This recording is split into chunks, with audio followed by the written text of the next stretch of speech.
You know what's cool? Being able to play arcade basketball in the comfort of my own home. Kobe!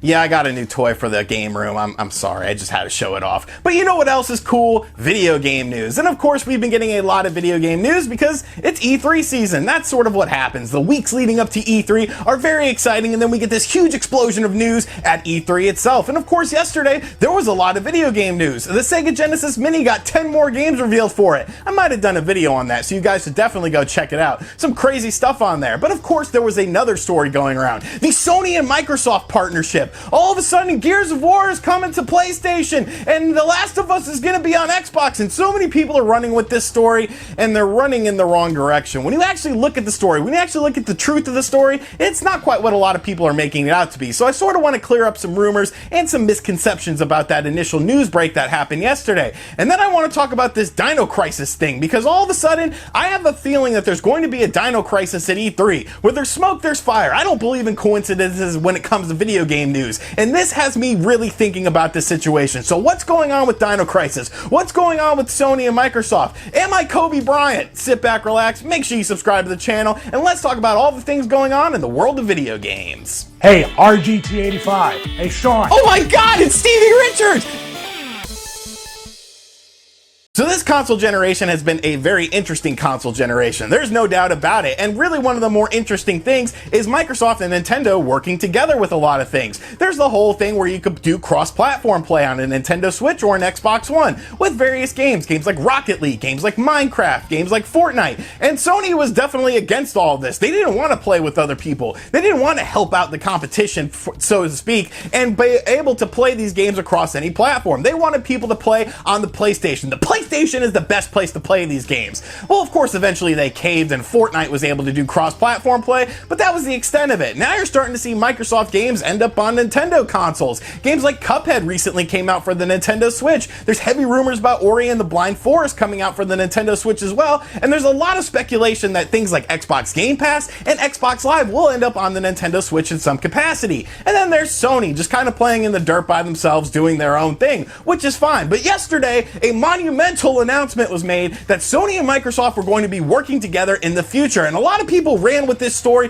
and they started to think all these crazy things. Xbox exclusives are going to be on PlayStation. PlayStation exclusives are going to be on Xbox. But when you actually look at what this story was talking about, it really has nothing to do with either of those things. The main thing about this story is Google Stadia. Now, what the hell does Google Stadia have to do with Sony and Microsoft teaming up? Well, basically, this is a way for them to sort of counteract what Google Stadia is, of course, trying to do. Now, we learned about Google Stadia a month or two ago, which is basically a cloud streaming service that can be used on any device. You can play high-end games on your computer, on your tablet, on your cell phone, and it basically is all done in the cloud. So cloud gaming is obviously something that's going to become very popular in the future. I don't think we're quite at the stage where cloud gaming is going to supersede and just take over gaming, but I do think it is a viable option for a lot of people who want to play games. So basically, Sony reached out to Microsoft and said, hey, we don't have any IT for this. We don't have any infrastructure for this. Can we use your Azure service? And Microsoft was like, yeah, sure. So Sony basically just paid in to use Microsoft's Azure service, which is basically for cloud gaming.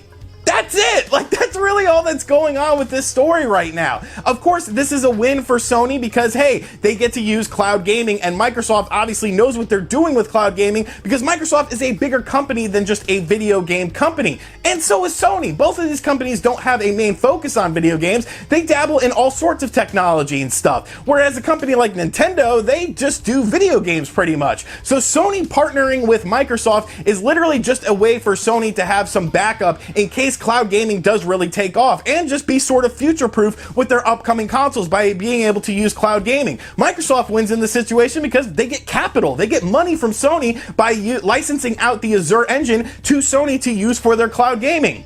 And that's it.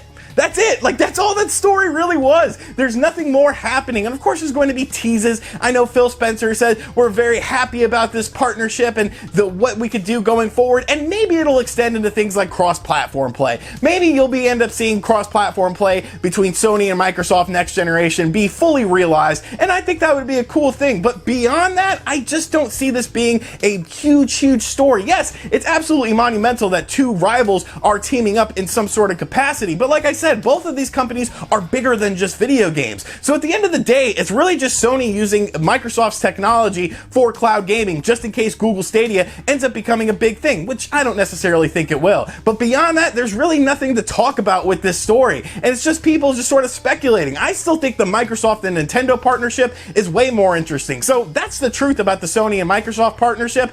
It's just for cloud gaming, folks. Just for cloud gaming. But the second story I want to talk about is a little bit meatier, is a little bit of me maybe just being a bit of a fanboy, but I think there's a chance, folks. I think there's a chance for Dino Crisis to show up at E3. And of course, if you don't know what Dino Crisis is, I'm very sorry for you, because Dino Crisis absolutely kicks ass. What happens when you take Resident Evil and put dinosaurs in it? You get Dino Crisis. And these raptors were absolutely awesome. They seem to have a lot more intelligence than things like the zombies in Resident Evil. And the first Dino Crisis is an absolute classic in my opinion. It originally released on the PlayStation 1, a version was then ported over to the Dreamcast that had some additional better graphics and VMU features on it, but pretty much it was the exact same game. Dino Crisis 2 was a bit different than Dino Crisis 1. It was definitely based more on action than the survival horror sort of feeling, but it was still a great game that also released on the PS1.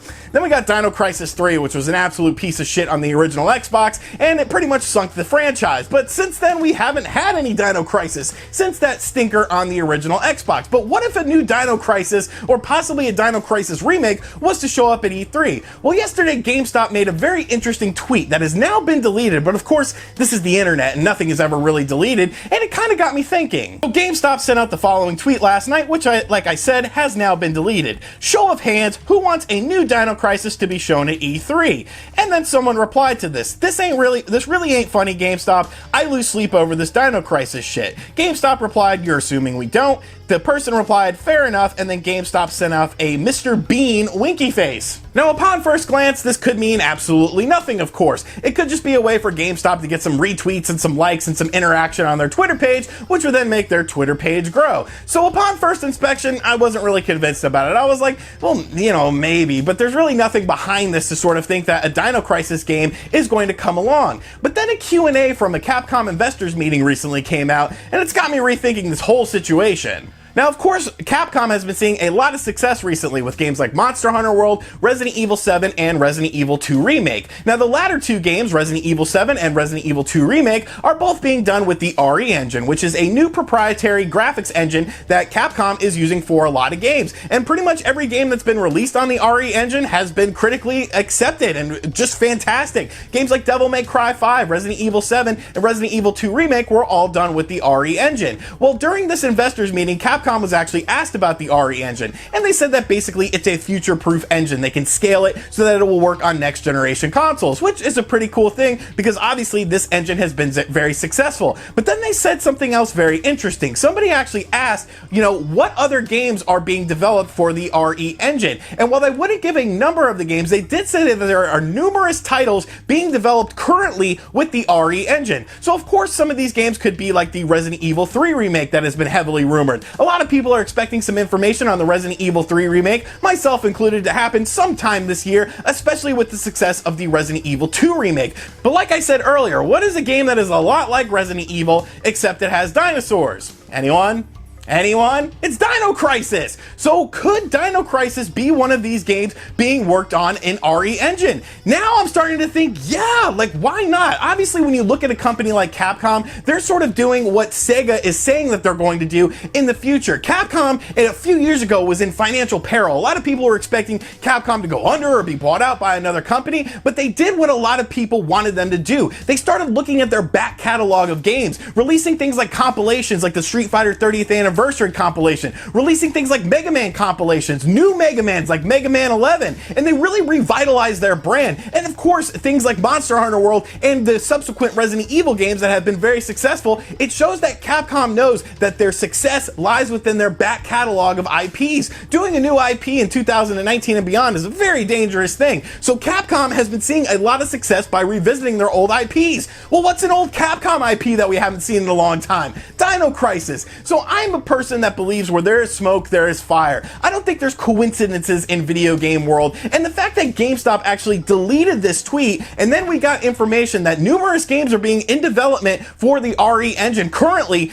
I think Dino Crisis could be one of those games. Of course, Resident Evil 2 Remake was first showcased when? During E3 2018, during Sony's press conference, and everyone absolutely loved it, myself included. So are we going to see a Dino Crisis game at E3 2019? I think there's a good chance. I'm definitely not saying that we will for sure. Maybe I'm just sort of reading into this too much, and maybe I'm just overhyping myself, but I really believe that something is happening with Dino Crisis, and I'm definitely very excited for it. Alright, so those are just a few topics I wanted to talk about: the Sony and Microsoft merger, and of course this Dino Crisis rumor. So let me know in the comments section down below what you think of everything. Do you think that Sony and Microsoft's partnership will extend beyond cloud gaming? And do you expect a new Dino Crisis or a Dino Crisis remake to show up at E3 2019? And as always guys, thank you for checking out this video. If you're new to the channel, make sure you subscribe and turn on notifications. Check out other videos on the channel. I'm going to play more basketball, and as always, I'll catch you guys on the next one. Later.